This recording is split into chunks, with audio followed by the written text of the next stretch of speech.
QR code 6. Ladies and gentlemen, let us turn to another chapter in the history of coinage on the lands of the Polish-Lithuanian Commonwealth, lands that today include Belarus. For centuries, foreign coins poured into these lands until they became inseparable from everyday life, from trade, from payment, from trust itself. Among the most common were the shillings of the Livonian order, small, convenient, so popular that they were forged in great numbers.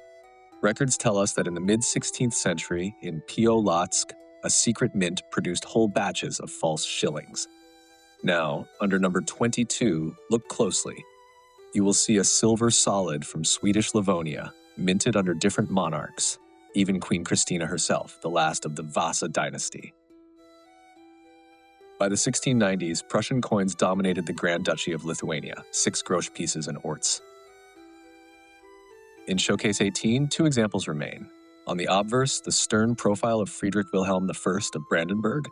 On the reverse, the arms of Brandenburg and Prussia, with the date 1685. But one coin stands apart. In display 20 lies the very first copper token coin ever to appear in Belarus, the Scottish double penny, the Turner. On its obverse, the crowned monogram of Charles I. On its reverse, the proud thistle of Scotland with the Latin motto, Nemo me impune lacessit, no one provokes me with impunity. These coins came in great waves during the 1640s, carried on the tide of Anglo-Scottish wars. Scots driven abroad sought new fortunes here. The people of the Grand Duchy called them shoti. Some traded as wandering merchants, others took up arms in the armies of the Commonwealth. Now let us turn to Showcase 28, where Western European thalers gleam. These mighty coins were the backbone of the world's monetary system. Here in Belarus, they were given names of their own. The Rijkstalers of the Dutch Republic became Palashniki, for the warrior brandishing his broadsword, potlash meaning sword, in the Belarusian tongue.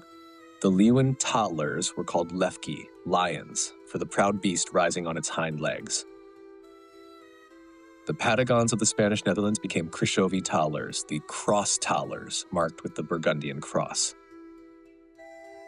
Other thalers bore their own images. The bear thaler,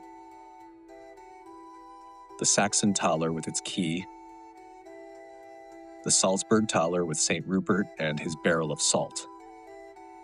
Most curious of all, the 3 brothers thaler, showing the co-rulers of Saxony.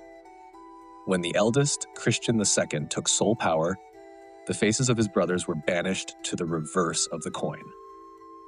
Under number 27 shines the most famous gold coin of global trade, the Dutch ducat. Nearly pure gold, 3.5 grams, renowned for its honesty. On its obverse, a knight in armor, gripping a sword and a bundle of arrows for the 7 provinces. Beside him, the proud words, Concordia res parve crescent, in harmony small things grow. And nearby, under number 26, a deceiver, a counterfeit ducat of 1692, copper gilt. By the late 17th century, Russian coins entered these lands more often. Look now to the right to showcase number 1.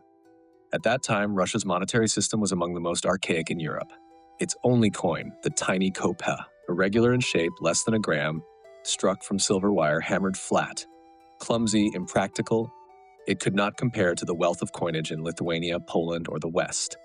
Yet the silver kopekas, prized for their purity, did find some use. Jewelers melted them, fashioning new forms from their silver. But later came the copper kopekas of Tsar Alexis Mikhailovich. These were distrusted, rejected, hardly accepted at all. And yet, ladies and gentlemen, time would change everything. The fate of Russian coinage in Belarus was only beginning. To follow this story further, scan QR code 7. Thank you for your attention.